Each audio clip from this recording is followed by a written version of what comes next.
Hey guys, this is Daniel with Pwn CNC and I'm here with my Shapeoko Pro. I'm going to be installing the tube bundle. This installation is pretty similar with all of the machines, so it doesn't really matter which machine you have. The bracketing and that sort of thing is kind of installed separately, so we're going to go through the entire installation on this machine so you can see what it is, since I don't have a install video for the Shapeoko Pro yet. But the whole thing will be up and ready with our tube and my fine shop vac that's plugged into my IoT power strip. So let's get started. All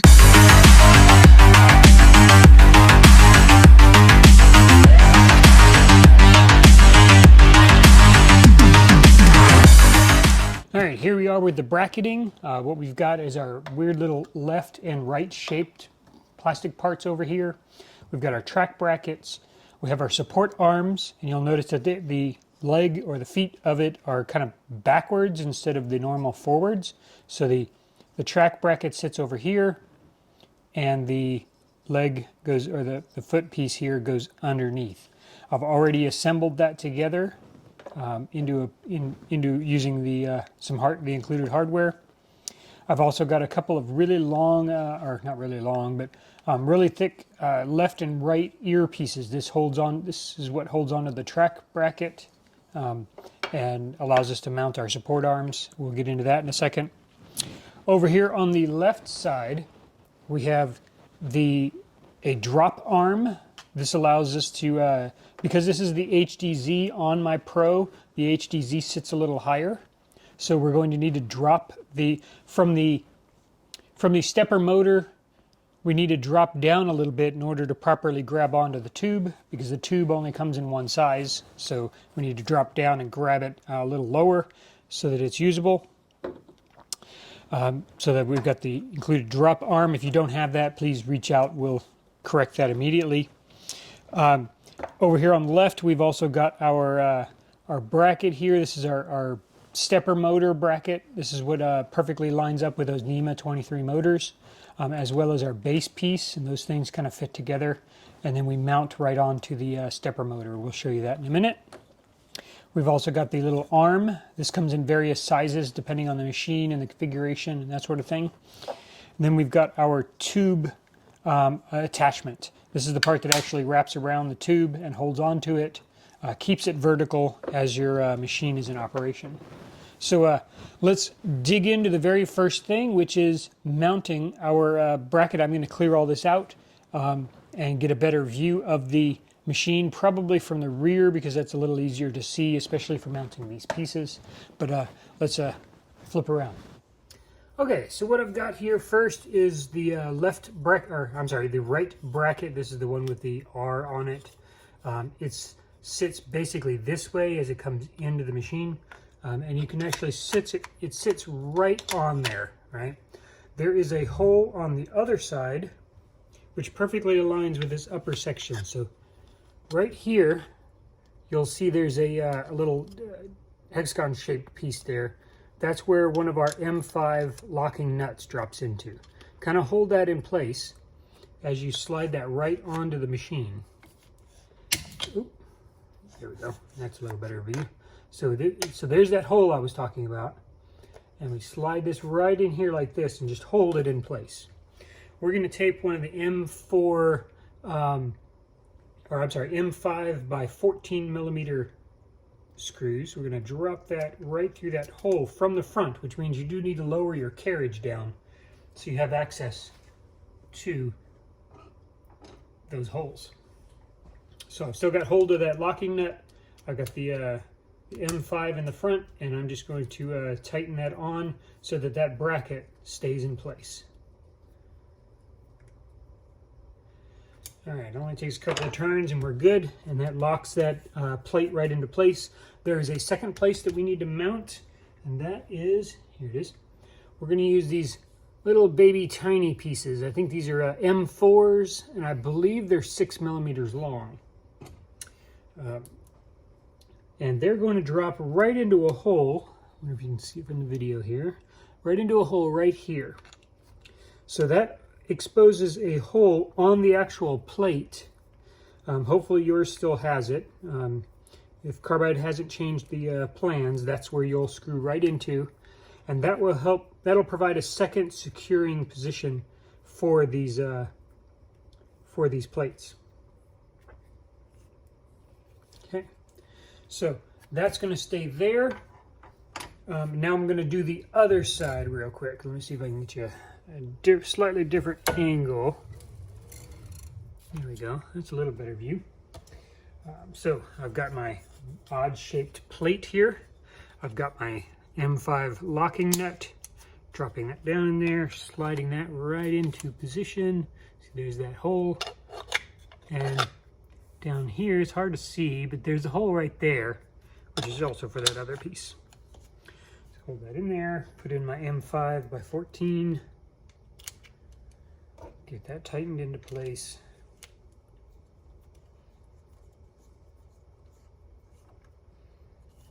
There we go. I'll grab my tiny little M4, put that into place.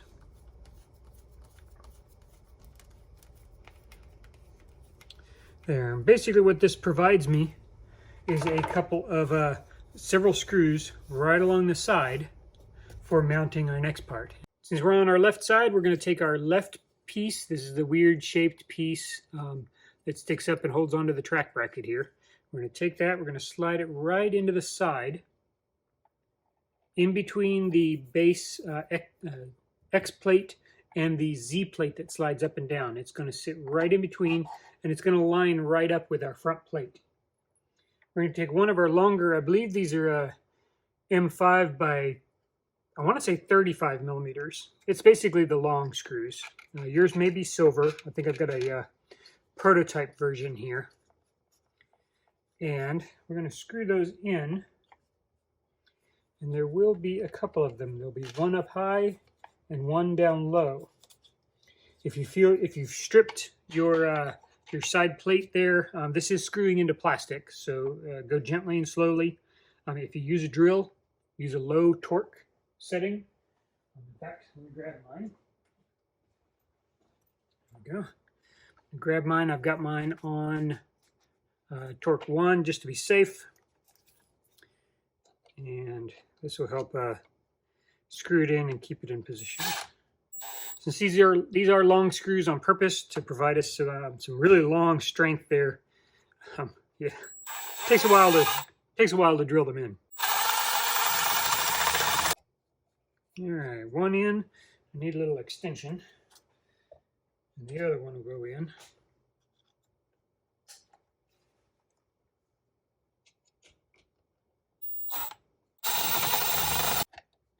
All right, so now that provides us with a really strong connection right here on the side. Let's jump over the other side, and we'll do that one as well. All right, here we are on the, what is this, the right side. We're going to take our right plate so you can get a better view of it. Here's that front screw that held in this back plate. We're going to take this, you'll see the 3 screws right along the side there. I'm going to line that right up in there, in between. Now this plate should not be touching the Z. It's going to hover like barely a fraction of a millimeter just outside of this plate so that this plate can move freely up and down.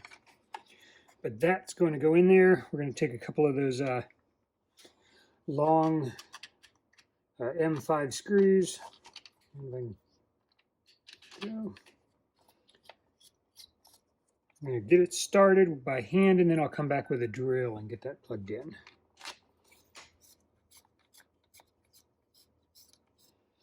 There we go.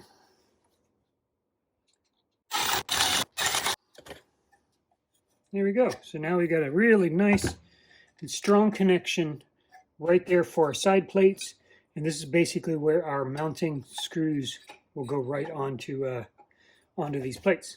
And let's jump to another view. Alrighty, here we are at the front view of our machine. We have our track brackets. We also have a couple of the M5 locking nuts. We're going to put those into place.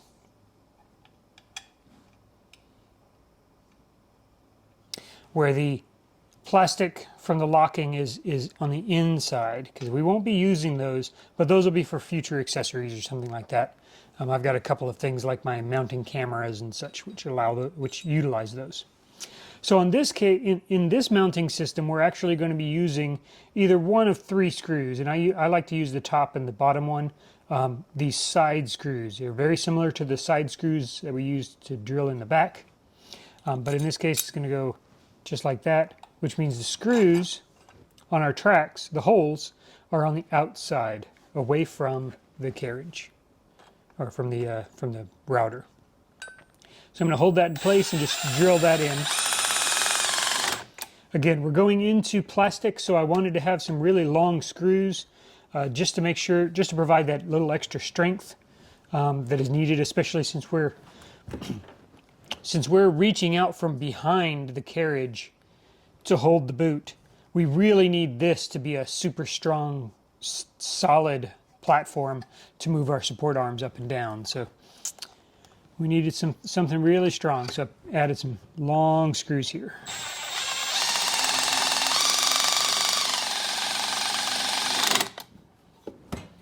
Here we go. So there's one track bracket in place. It does wiggle just a tiny bit, but that's only to give the space for the Z to go up and down.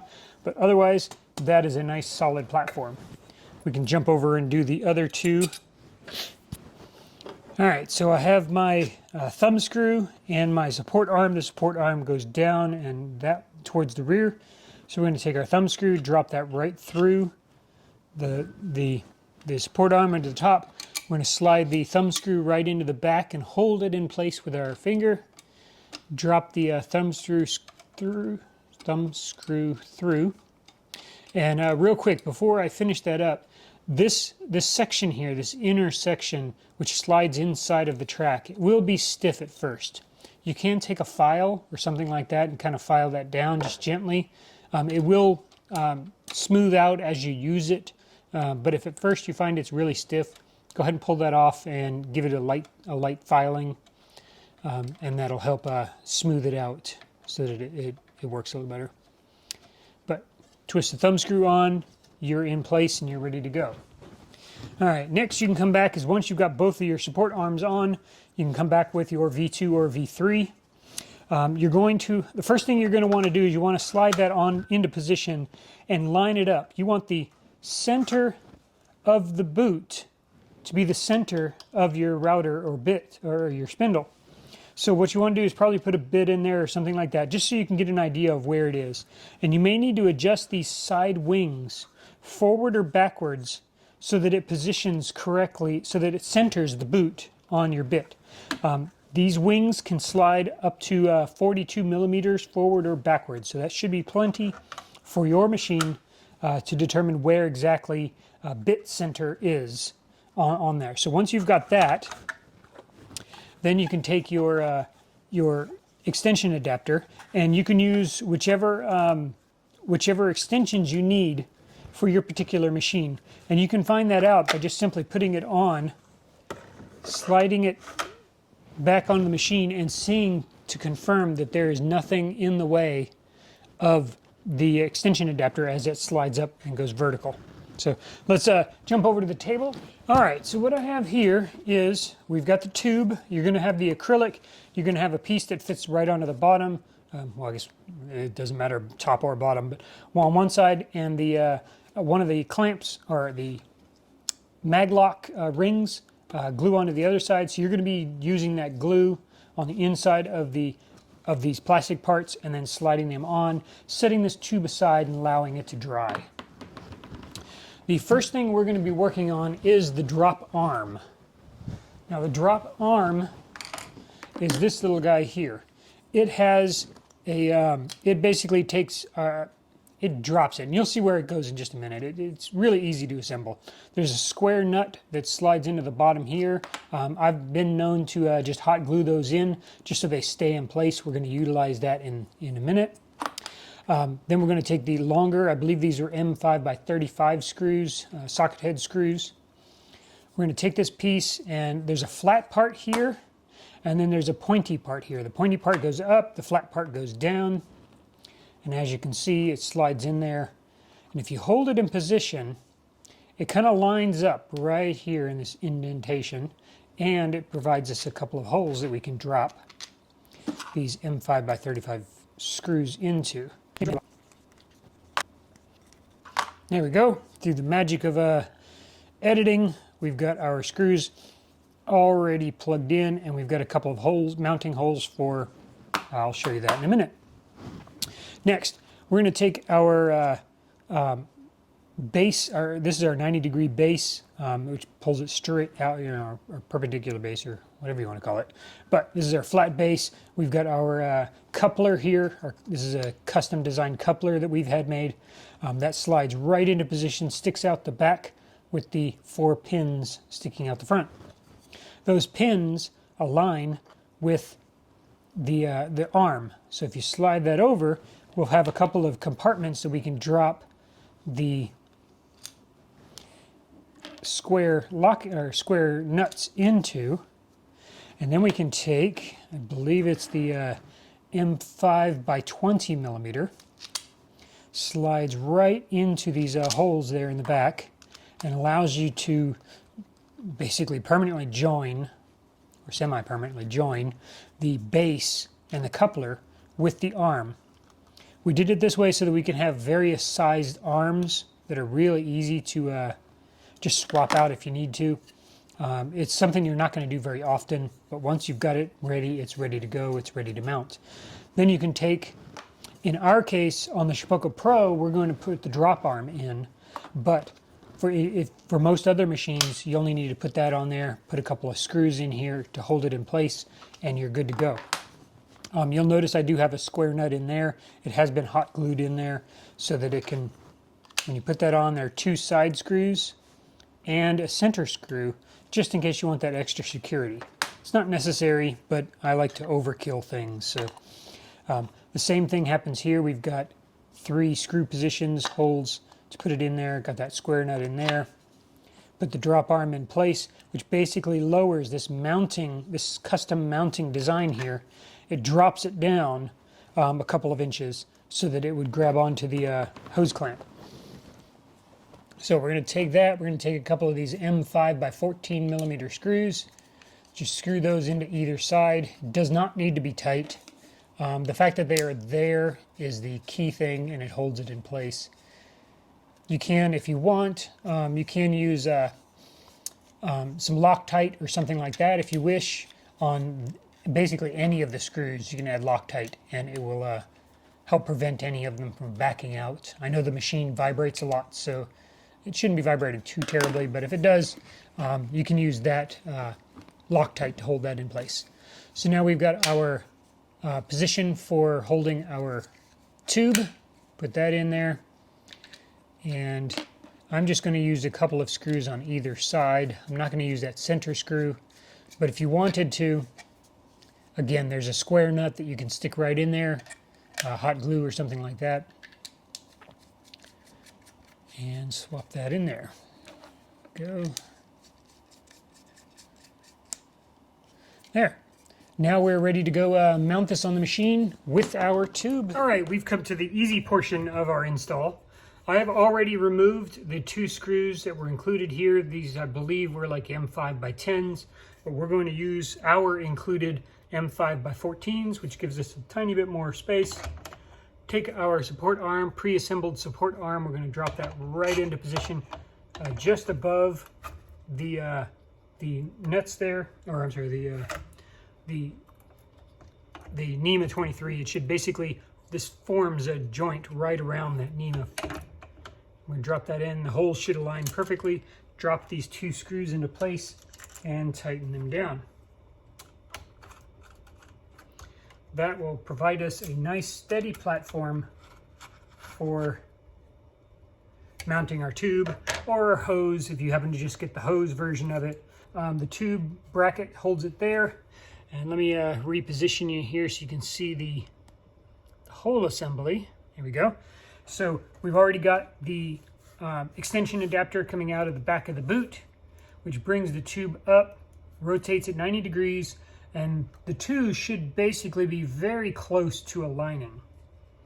And if you take the tube drop that into position there and drop it down into the extension adapter, you'll notice that it forms that perfect vertical. If it's too far cockeyed, you may need to add or remove one of the extension pieces on the extension adapter, but otherwise it should work perfectly. So this basically holds onto that tube just out of reach of anything that's behind the carriage, and allows the whole thing to kind of move as an assembly.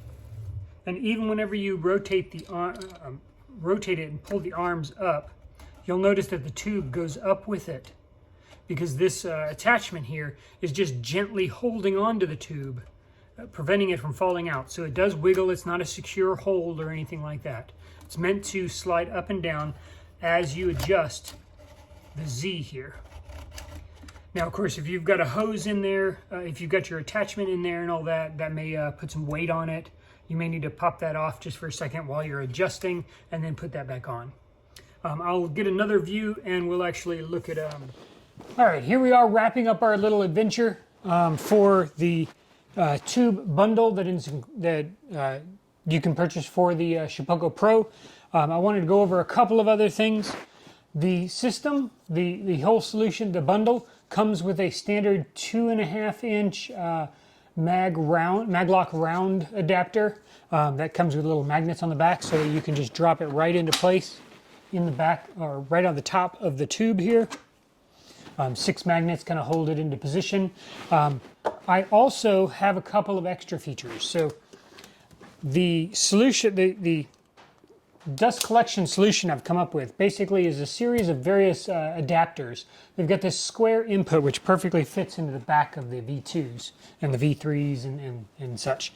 But this squared adapter comes in a variety of ends. So I've studied, I've worked with a ton of customers with what solutions they've bought, or what extractors they've purchased.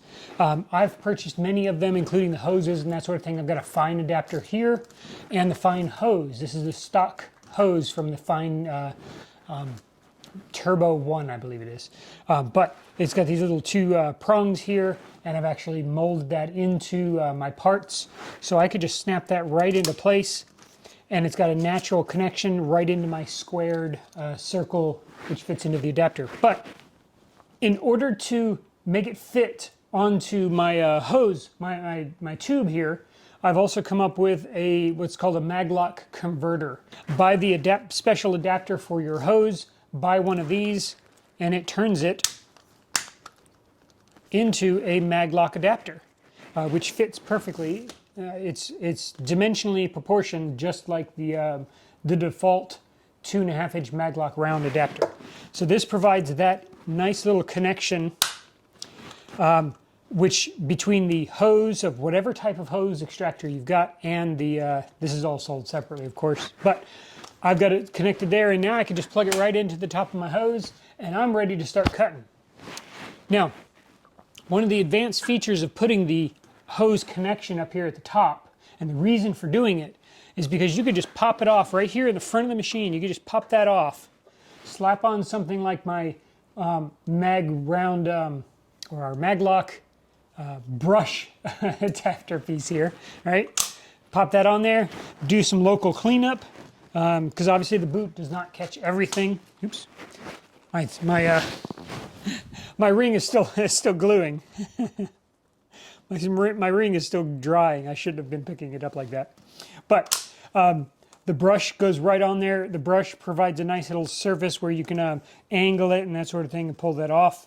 Otherwise, it just pops right off, and the hose goes right back onto the tube for use on your machine. So if you have any comments or questions, leave them below, or reach out to us at support@ponecnc.com. I've got a couple of people, including a shout out to Clinton, who is helping answer any of those questions that are coming in through the support portal.